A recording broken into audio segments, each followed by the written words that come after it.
Good evening, everyone. Welcome in. It is election night here on 6 News, and the final hour of voting in the state of Texas and for most of Central Texas has now begun. There's a caveat there. I'll get to it in just a minute. Thank you so much for joining us. We've got a lot of races and policies to cover tonight. Statewide, it's possible we could see a new state governor, attorney general, and lieutenant governor by tomorrow morning, although that would be a first in decades. So let's get to what we know right now. We've got full team coverage tracking tonight's results. Adriana Alexander is reporting live from the Bell County Annex. That's in Belton. Bailey Bates is live for us in Hewitt tonight, and Darren Wallace is live in Waco. Adriana, we're going to start with you tonight. You've been talking to voters all day. What's the feeling you're getting about this evening's outcome? Well, the feeling is pretty strong. A lot of people are coming out. As you can see, the line is even longer than what we saw at 5 o'clock. A lot of people are still coming in, trickling in to get those votes in. Now, earlier today in Bell County, there were some troubles with synchronization issues, and as a result, it caused a delay. But after getting approval, they were able to extend hours from 7 p.m. to 8 p.m. to ensure whoever wanted to get their vote out, they had the chance to do so. Election Day brought out thousands of Texans to make sure their voices were heard in the midterm elections. If you wish for a change, then you should come out here and be part of the change by casting your vote. But when some polls opened in Bell County, there were synchronization issues at 42 voting centers in the county, causing delays and long waits for voters. We executed our security protocols where we decided to update these time manually. So it took some time as we went out and the tech services go out to the locations that were affected and do that on the e-poll books. After getting approval from the Secretary of State, polls in Bell County will now be open until 8 p.m., which will also cause a delay in voting results. For first-time voter Olivia Krim, casting her vote meant taking action in the change she's been wanting to see. Women's reproductive rights and just gun violence and red flag laws and all that stuff, and just kind of turn that around. And I would like Texas to go in a different direction. And for Mark Williams, voting in the election is something he holds close to his religious journey. As believers in Christ, we have a responsibility to involve ourselves in politics and to represent God's law. As people from all walks of life continue casting their ballots, Roberts wants people to have full trust in their voting system despite the unexpected mix-up. Elections here in Bell County is secure.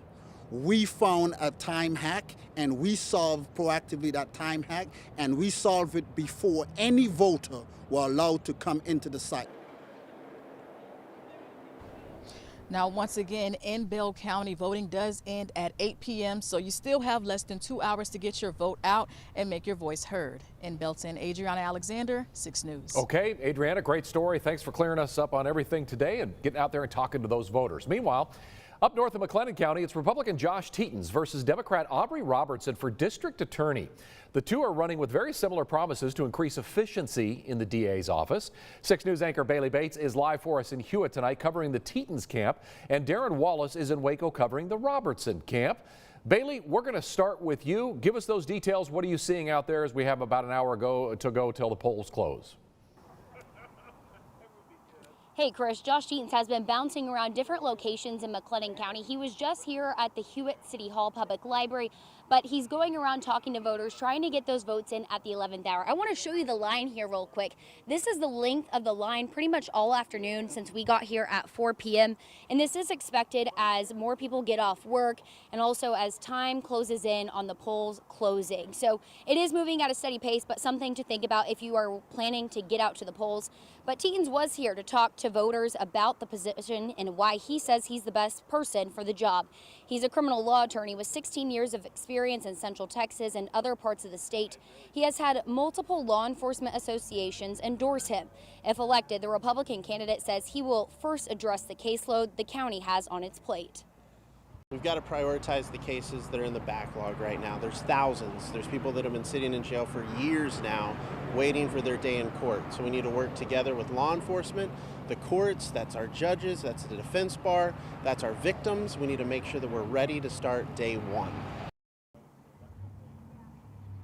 Teton says he is feeling confident about voters, but he also stresses your voice matters and your voice is in the ballot box. Now, once again, polling locations in McLennan County close at 7. As long as you're on live by 7, you can still vote. Once again, your voice matters. It is in the ballot box. We're going to be keeping up with Tetons throughout the night, so stick with us for more reaction and results as they come in. Chris? Yep, still a big hour to go in McLennan County. Meanwhile, 2 more hours to go in Bell County. So Bailey, thanks for that update. We're going to leave you in Hewitt, and we're going to head over to off of Bosque Boulevard, where Darren Wallace is.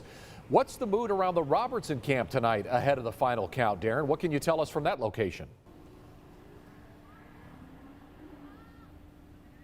Yeah, Chris, Robertson said he's pleased with the turnout he's seen all day at the First Assembly of God Church in Waco. The parking lot has been packed with all day with voters coming in and out. Now, it is a little bit dark, so I'm not sure if you'll be able to see, but behind me, right over there at the entrance point, Robertson has been standing at that entryway all day, greeting voters, talking to people, all the way up until these final minutes of voting. He says showing that kind of effort is important. He says the county needs change and he's ready to bring it. He tells me the previous 2 DAs lacked the experience necessary for the job, and he says he's already been a prosecutor, so he's more than ready to be the change he feels McLennan County needs. He says if elected, his office will shift focus away from small, petty crimes to focus on the crime that really matters to make McLennan County a better and a safer place.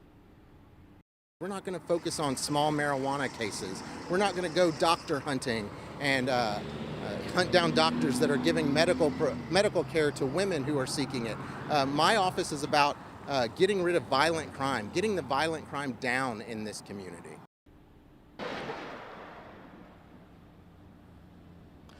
We're coming down the home stretch now, Chris. The polls close at 7 p.m. And like Bailey said, if you haven't already, there is still time to get to the polls and cast your vote as long as you're in line before 7 p.m. And I'll be following the Robertson camp all night long, and I'll have updates for you later in our cut-ins and at the 10 o'clock show. For now, live in Waco, I'm Darren Wallace. Back to you, Chris. Yeah, Darren, Bailey, great job on the McLennan County DA coverage.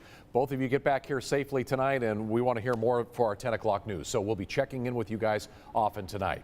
Now we turn our attention to Killeen and Harker Heights, where some marijuana-related policies are up for a vote tonight. Our reporter Nicole Sheeran is live for us at the Bell County Annex tonight with more on that situation and what the voters are voting on tonight. Hey, Nicole. Chris, it has been a jam-packed election day, and in Bell County, people were able to vote on Proposition A, which would eliminate the enforcement of low-level marijuana offenses in the cities of Killeen and Harker Heights. Now, this proposition is broken up into 2 main categories. First, it prohibits Killeen and Harker Heights police officers from issuing citations or making arrests for misdemeanor possession of marijuana offenses, except in limited circumstances. Second, it prohibits law enforcement from using the smell of marijuana as a probable cause for search.